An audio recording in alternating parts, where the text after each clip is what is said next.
So you saw, you saw Travis talking this morning. One of the things he mentioned was the Anaconda ecosystem for packaging when your stuff isn't pure Python. And meaning it's not pure Python means it could just be bash scripts. It could really be anything. Anaconda packaging is the same power of packaging you get with Debian packages or Red Hat packages, but in user space or user land rather than system administrator land. This is a bigger deal for people who are not application developers, so people who are in Unix land doing back office compute, especially scientific compute. This matters a lot, especially if you want reproducibility and good dependency management. So here's an example of a package. I've got a bin directory with 2 scripts inside, just 2 trivial little bash scripts. There's one. And there's the other, like, okay, whatever. But these could be bash scripts that are depending on Python scripts, depending on an entire ecosystem. And I want to be able to package these things up in a versioned way and dependencies get tracked. So this is about the simplest possible source for a Conda package. The idea is you're going to have in this case, there's no real build process going on. During the Conda build package, it will create a place where you can put stuff, and you could go through like an entire make and install, configure, all that stuff. But in some cases, you can just copy the files over. A metadata package absolutely requires a meta.yaml. That's the minimum definition. That plus something else is the minimum definition of a package with content. So, although it could just be a bunch of dependencies, like for a meta package. And if it's not like simple Python, there should be a build script. Well, let's take a look at those.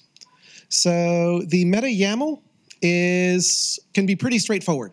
So this is just saying, oh, it's generic. It doesn't have to compile, doesn't have to go into anything architecturally dependent, and it's talking about like where the sources are coming from relative to the directory that's containing this file, and then you run the build script. So Conda is going to run the build script and do the bookkeeping. Oh, look, the build script. That's pretty trivial.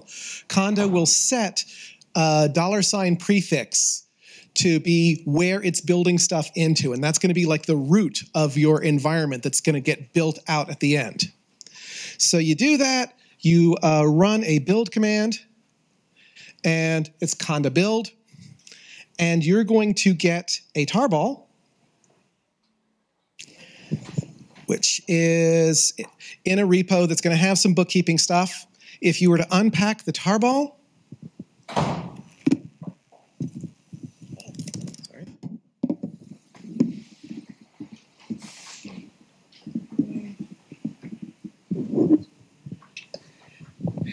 it generates a bunch of stuff for you, and the point being, though, that a package is really just an archive with metadata. So there it is. At that point, Conda could now install this and create a new environment out of it. I'm not going to demonstrate that for time reasons. Just trust me, it's easier than you think it is. And this is a way that you can do proper dependency management between pieces of your infrastructure. And for scientific compute, this is a bigger deal than for web people. That's it. I can stop early.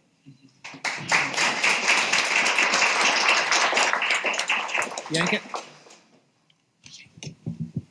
Thanks, Walker. All right, so we're going to draw a prize right now. Which one are we giving away? Let's do this. All right, we have a lovely Raspberry Pi 3, which does not have a book to go with it at the moment because there's been a race condition and it's permanently stored in the Amazon locker that we don't have the code to, which they think it hasn't been delivered yet, but it's really in there. So whoever wins this also wins an email from us telling you that we have a book for you as well. Okay, so the winner of this is... Oh, Travis won it. Travis, our keynote speaker, Travis, just won the Raspberry Pi. I'm pretty sure he's not here right now. Yeah. Sorry, Travis. How about Harry Isgi? Yeah.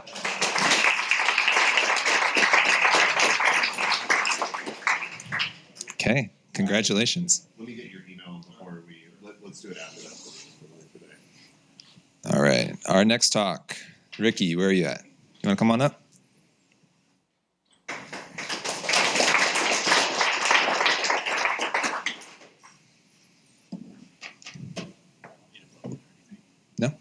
So Ricky is going to go sans projector.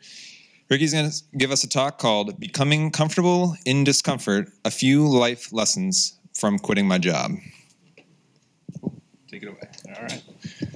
So I just started working on this today, so we'll see how it goes. So I am Ricky Whittaker. On my badge, it says I work for a company called Undead Coder Society. I guarantee none of you have heard of it because it's a company I started about a year ago. Undead Coder Society, LLC, it is a Texas business. It's built more off of a dream than any practical skills or knowledge than I have, and it's something that's in the works. So I'm a math major. I came from UT. I graduated in 08 to the failing economy and no real positions for BS in mathematics. So I worked at a bank for a while. I worked tutoring for a while. And I finally got a software job in 2011 doing support work. Started at the bottom. I was a company mid-level, 150 employees. I think I was 150 and worked my way up. Got promoted about once a year until I was a Python developer. A few things happened during that time that kind of started to alter my life view a little bit. I had been so scared about money that I just kind of took the first job I could get. I was in 2011, finally, was making $43,000 a year and thought I was just rolling in it. So within that time, I had a couple family members pass away. One of them left me an inheritance. Nothing too sizable, couldn't retire on it, but I had the chance to take a couple years off, which is what I've ended up doing. I got the dev job. I became a Python developer for the company, and I thought that was it. I had made it. I was a developer. That's what I'd been working for, and slowly I came to realize that it's just another job. It was the thing I was working for, and suddenly it became the thing I wasn't working for. And they did the worst thing they could at one point, and they kind of left me alone. They transferred me from one big project to another, and there was no work for me. So I got ignored for 2 months. And I have a pretty creative mind, so I got really bored. I played a lot of fantasy football, started learning new stuff, surfed the internet a whole bunch, and started really contemplating what I was going to do. And I was dating a girl who was also really unhappy, and she suggested we go travel Europe. So that's what we did. We both quit our jobs, and we went to Europe. We were intending to go for 3 months, and we were going to go find ourselves. I was going to go find myself. And what I actually found is that who I am here is who I am there. It's a different location. People speak different languages, but it's me. There's nothing to be found other than the same discontent I have here. So I came back, and what I decided to do was start a company. I wanted to work for myself. I wanted to learn new skills. I figured even if the company failed, which, it hasn't turned into what I dreamed it would become because I dream big, I would at least have learned a whole bunch. And I have. I consider myself a full stack developer now because I've learned rapid fire how to create a web application. So last July, 2016, I wrote my first Flask app, and it was one file that was, 1,500 lines of code. Since then, I've dove into Django, and I've learned so much since then. And actually, right now, I'm actually working on building a server for it. So the Kubernetes talks and Locust talk and everything are really, really pertinent for me right now. But over the last course, I have 2 minutes. So over the course of the last year and a half, what I've learned has been so much more than just like code skills. And what I've heard from the talk, especially the keynote this morning, he was talking about communities and what it takes to create a community and you have to step outside of yourself to become something bigger than yourself to be part of this community. And so I took some of my money and I hired a friend of mine to come do front-end work for me because I love coding back-end, but I hate JavaScript and I hate HTML and I hate CSS. And he's taught me a lot because I thought he was going to come in and be a true partner for me. And he came in and did what I asked him to do, which surprise. But I learned that I should expect nothing from anyone. Except myself, maybe. Even then, I'm bound with expectations on myself to kind of let myself down a little bit. But people will never be who I expect them to be unless I expect them to be themselves and surprise me with what that means. I should listen more. Sometimes the things that others say can alter my life if I let it. Friends have brought new projects to me through listening to them. Some tell me advice that I'm ready to hear, including coding advice through listening, and others tell me things that I'm just not ready to hear yet. But I found that if I write those down, that a year and a half later, sometimes that just sparks something that leads to a whole new path. I learned that I need to stay in communication, both with myself and with others. As an introvert, this is a really hard one.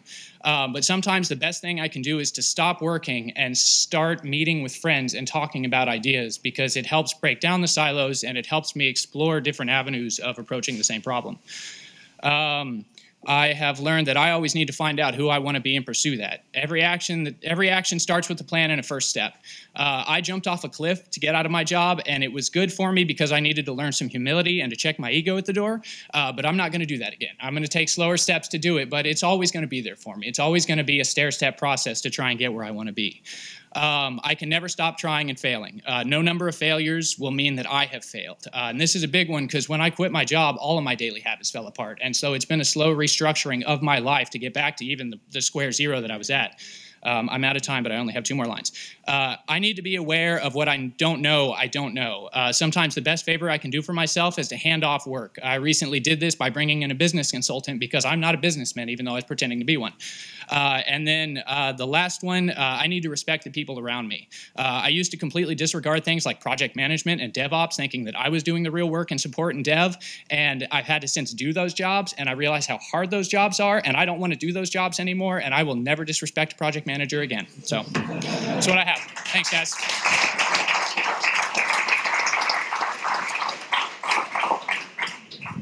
That was a great talk. Let's give one more round of applause for Ricky.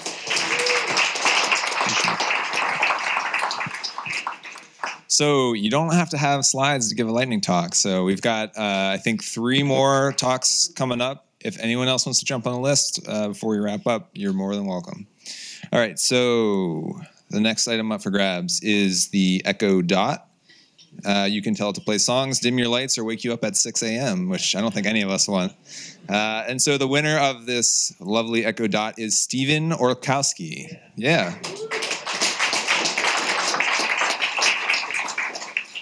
There you go. Yeah, you're welcome. All right.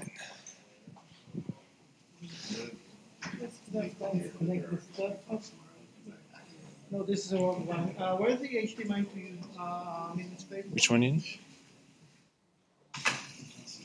This one? Yeah, thank you. Yep. Okay, and Jeremy just asked me to make it clear, there will not be lightning talks tomorrow. So if you were really hoping that you would get a lightning talk and do it at the end of the day tomorrow, he was misinformed. So these are the only lightning talks that we're going to have for the conference. So if you really want to do it tomorrow, you should come and do it now instead. All right, so we have a talk here from Moshi. Moshi is going to talk to us about introducing NColony. Moshi, take it away. Okay. Hey. So yeah, I'm Moshe Zadka. I want to introduce you to my favorite project so far, which is called NColony. No longer only mine. Other people have been working on it. So NColony is a process supervisor, which doesn't help you unless you know what a process supervisor is. A process supervisor is something that runs multiple processes. It restarts crashed ones. Then a couple of optional features. Some process supervisors adopt new orphans that makes them suitable for PID1. And some of them also perform health checks so they know to restart things that are not obviously crashed but are unhealthy. Running NColony is pretty easy. You just pip install it and you run it with Twisted. That will, of course, do nothing except run NColony because you haven't told it which processes to run. Well, if it's a process supervisor, you probably want to run some processes with it. There's a few ways to do it. You can use the command line interface to have it run, say, a Python thing that you wrote. That's awesome. That works. There's also a Python API if you want to automate your stuff with Python, which is a great language. And you can also just directly create files. All of those things do exactly the same thing, which is get NColony to run, to start up and monitor this thing. You can also remove this thing via all 3 ways, so you can easily add and remove things. Removing the file will actually cause NColony to shut it down. NColony does have adoption in ripping, so that's pretty good because you can use it as your PID1 in your Docker containers, if you so choose. It does let you have a command line to restart all or some processes, which is pretty useful sometimes. It does have a heartbeat checker, so it does make sure that your processes are healthy optionally. You don't have to use it, but you can. It does support running things under different UID and GID if you need it. That's sometimes useful. It does have 100% unit test coverage and also pretty good functional test coverage. It is pilot clean. There's also a PR to make it Flake 8 clean, which brings you to what it lacks. It does not have daemon support. If your process demonizes and NColony can't run it properly, You can use hacks from other process supervisor, like PID proxy and FG hack. They're bad. Don't use them. Just don't do things that run as daemons and don't have an option to not run as daemons. That they're bad and they should feel bad. It also lacks more contributors. I would love for a lot of you to become contributors. And it also lacks a lot of users. It is in use in some places, but unfortunately not a lot. So my to-do list for you is you should try it out, especially if you are building Docker containers and you need something to run more than one process in the same Docker container, which is sometimes useful to run like a side process to like manage your logs or metrics or whatever. You should go and review the PRs. There's a few pretty easy reviews. I like to have all my code reviewed. I sometimes like harass my friends until they will review a PR. But if you want to review PRs, that's very useful to me. And hopefully will teach you a little bit of Python. And you should also talk to me. You can find all my contact details ever in cobradism.com, which is a math joke that about 100 people on the planet understand. Or you can just directly email me at zadka.moshe@gmail.com. Thank you all very much.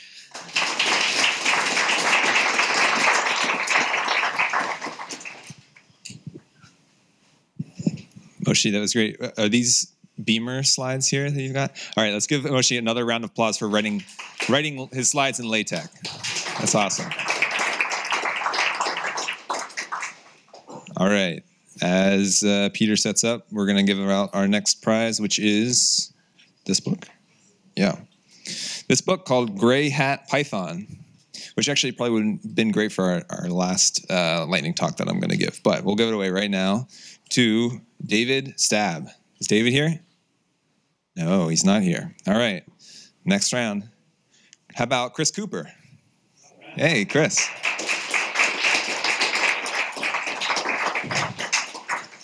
All right. Peter, are you set up?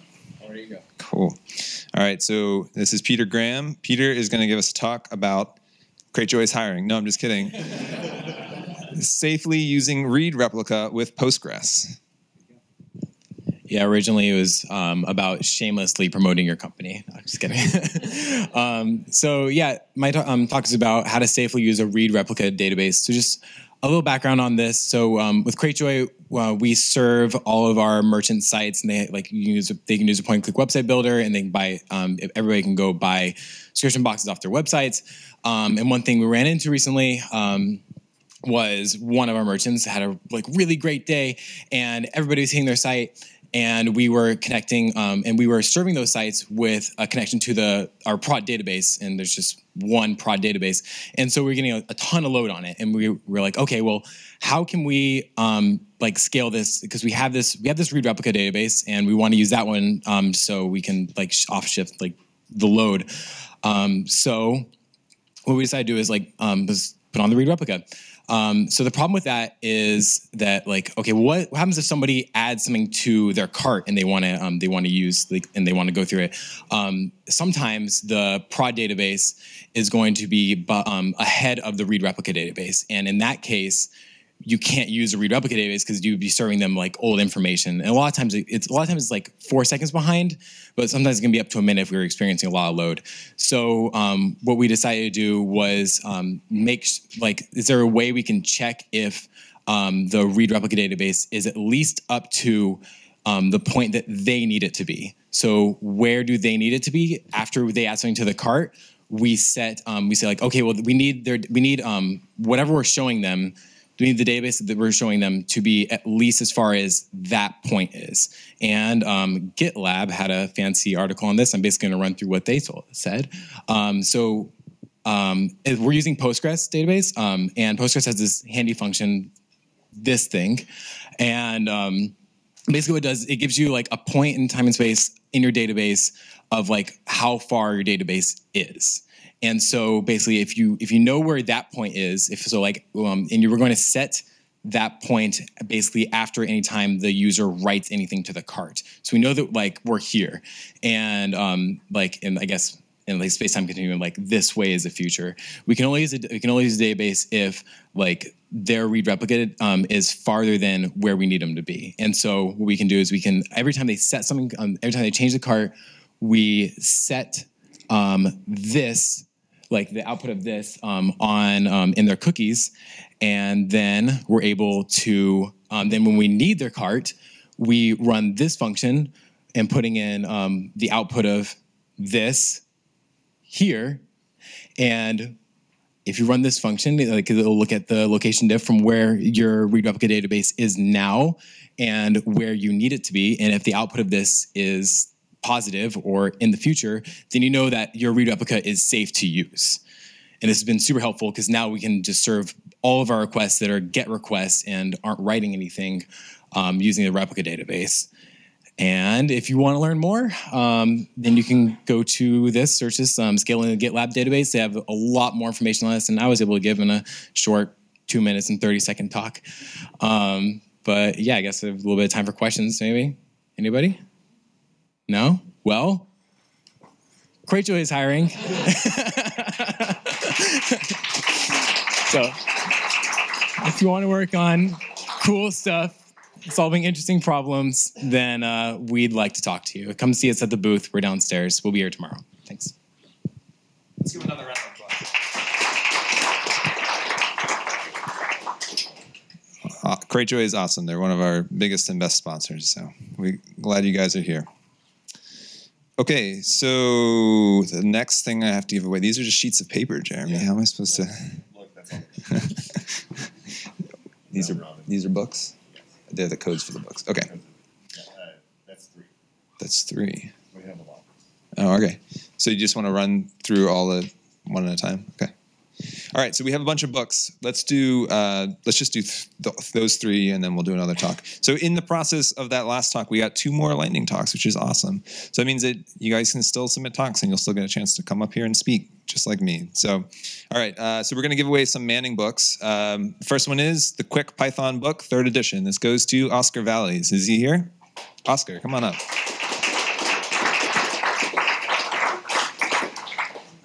And so this is a very small book because it's only 1 sheet, but there's a code. You can go and type it in. The next one is Get Programming, Learn to Code with Python. And this is for Fred Lane. Fred, are you here? No, he's not here. Who's next? Peter Graham. Is Peter Graham here? Yay, of course he is. He just gave a talk.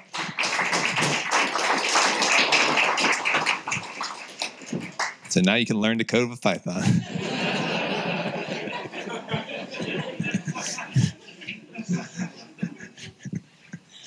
Sorry, Peter.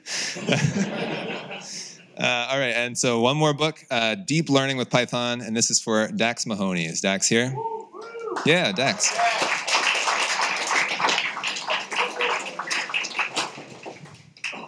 Great. Okay, so our next talk is going to be, let me check my list. Whoever just submitted it. It's going to be John Arbelaez. John, are you here? Yeah, come on up. Let's get you set up. Actually, let's go through. No, let's say that. No, we got two more talks. So yeah, set up. 2 more after this? 2. Okay. Turn this the right way.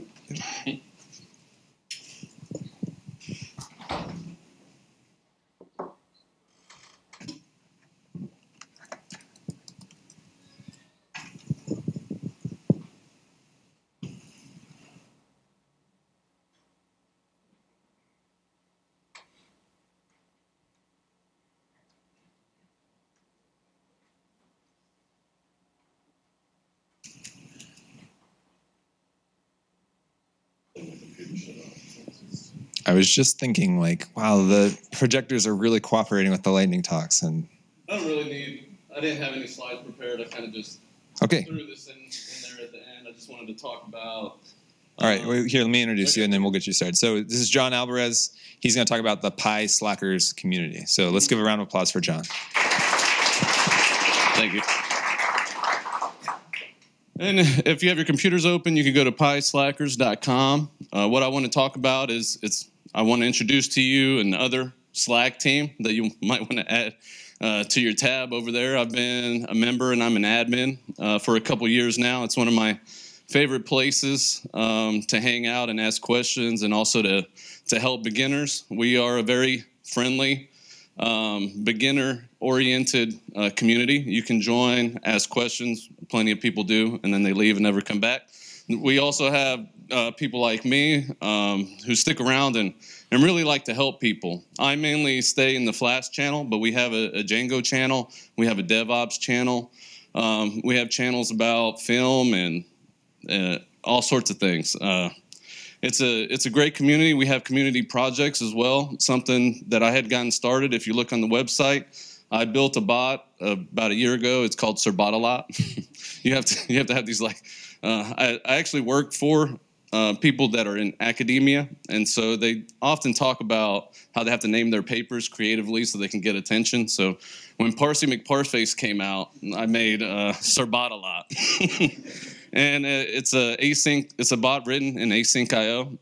It helps us to send. If you join the team, you should get an introduction by Sirbot that will show you our website and our intro doc so that you can browse the channels, how to ask questions, and different things like that. With Sirbot, that was kind of an interesting thing for me because people were just talking in the random channel, and they were saying, we would love to have a bot. And then there's like this new feature in Python called async IO, and I had never heard of it, and nobody wanted to do it. Nobody wanted to build it. So I said, okay, I'll go ahead and I'll try. And so I spent a couple weekends. I wrote the engine, and then a guy from Belgium, his name is Quentin, he decided to help. He's actually the maintainer of it now because I got busy after I had another kid. But later, Quentin, he's built Sirbot. It's a lot better. He's also got employment. Other people have come on board. They get the experience of jumping into an open source project, doing a pull request where people will help you all along the way. It's one of my favorite things to do. One of my favorite things is to end up with a merge conflict that someone has done and to help them through it. And really, once they get that done, it is almost like they are elevated on another level. I mean, really, once you get, we are just so scared to make a pull request and have people look at our code. It's kind of nice knowing that you can do it, and we will. If we have to hold your hand, we will. We're not gonna.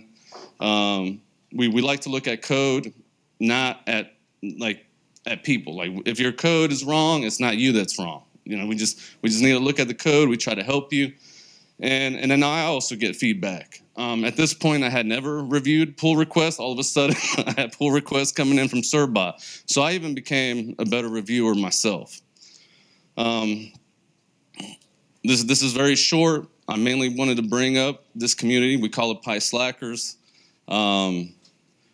because I think it's a great resource. If I would have had it from the very beginning, where I would have had people that I knew were very knowledgeable in their subject areas, I think it could have went a lot better for me. You can learn exponentially faster if you just reach out and you ask somebody. Like, don't be afraid. I know for myself, I was very afraid for a while to just ask anybody anything. Oh, they're going to think I'm dumb. But really, that's how you grow. That's how you get out there. So just go and ask questions, go and try to answer questions as well. And that's it. Thank you.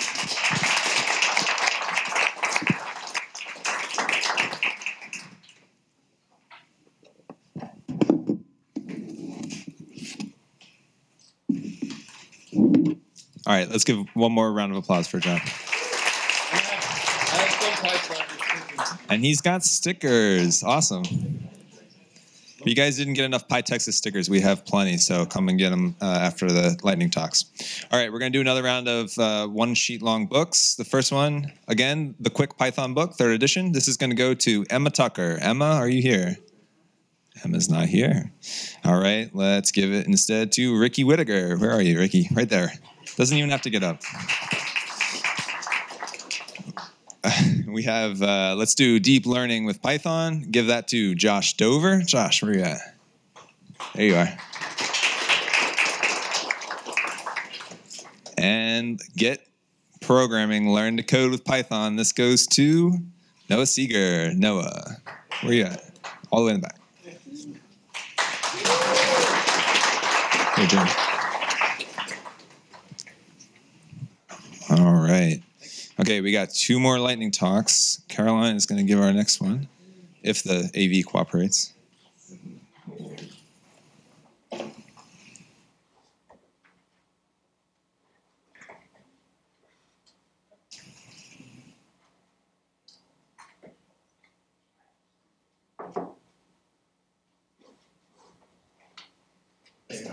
looks like a desktop. Is that you? Yeah?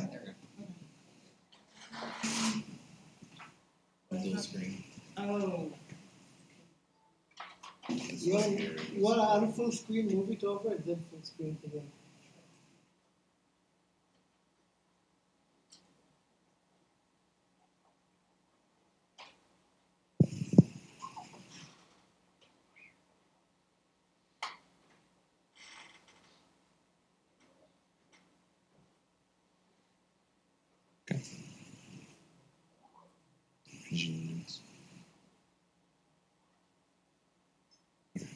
You good? Cool. All right. Caroline is going to give us a talk called Open Source Project Awareness, Zulip. Let's give a round of applause for Caroline. So if you guys were here earlier, you guys know me from the Civic Hacking Talk. I'm Caroline Dikibo. That's my Twitter handle right there, Carafine, at 24/7. So how many of you guys use Slack right now? How many of you guys love Slack and will never leave it? How many of you guys have too many dang Slack channels?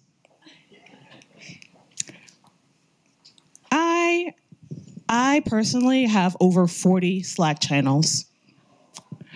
And I am tired of Slack. I'm here to tell you there's an alternative. So earlier last month, I actually applied to something called Outreachy. If you're a woman in tech or a minority in tech in the US, you can apply. They'll have a next season and starting in May, but they'll open it up and you can apply in February for it. So I applied last minute after the deadline. I got an extension because I didn't know about it, and plus Harvey. Unfortunately, I did not get it because I applied late, but I did submit a pull request, and I was able to get my Hacktoberfest shirt, which was like a nice consolation prize. But they actually pay you to be an open source, which is nice. And the project I actually ended up working on was Zulip. And this Friday, I actually, let me see. So the nice thing about Zulip is it's a open source Python. Yes, Python Slack alternative that you guys can use for free if you have an open source community and if you just want to hang out with your friends under 100 people. Like, some of you guys don't even have more than 100 friends. I don't know. But, you know, that you want to actually chat with every day. So one project they had open, past the deadline, they had a pressing need on their React Native app. And being a front-end person, I was able to actually help them. And now I'm actually part of their organization, which is nice. It's my first organization. This just happened last Friday. And they actually asked me to help mentor people for Google's code-in mentoring for high school students. So I have that to look forward to next month. This is actually how Zulip looks like. This is actually their Electron app. So they have a backend that is primarily in Django. And then the front end is just like regular vanilla JavaScript. They don't really have a framework. And pretty much my challenge has been to actually mirror this in the React Native app.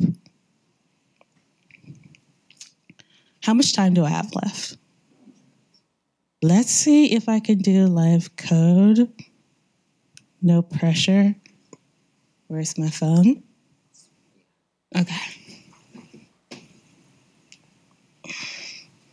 Just in case I can't get the app running.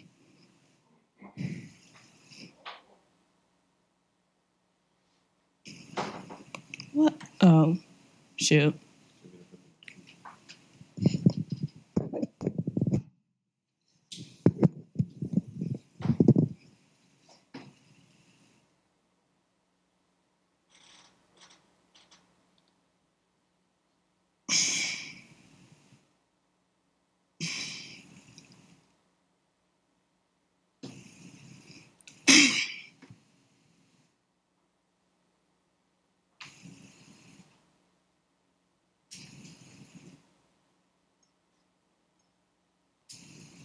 And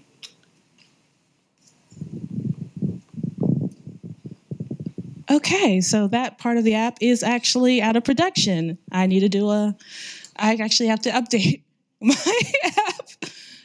But what I wanted to show you guys is there's actually a mobile-friendly app, and you guys should actually move to Zulip if you're doing open source and you want to have a free alternative to Slack that's more of an I receive feeling, but also it's good for groups. So, yeah.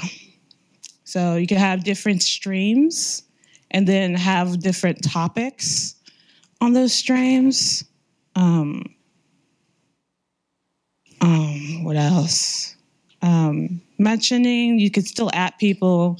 Pretty much, we're trying to get to parity with Slack if we don't have a feature. And you could just drop into the community and check it out for yourself. What else? Also, if you're not open source, you have to run your own server. That's like a setup on Vagrant, and you have to get into some email, some page stuff that I don't have time for to show you today, but yeah.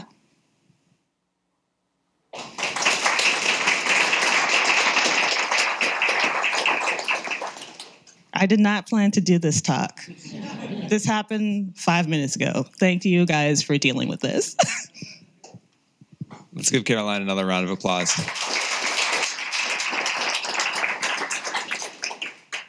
Okay, does anybody else want to give a lightning talk that hasn't signed up yet? Because if not, I'm going to give one last lightning talk, and then we're going to go to after party. Oh, we're going to give out prizes too. All right, so let me put my laptop here. Thanks. You want me to do it while you set up? Yeah, let's do that.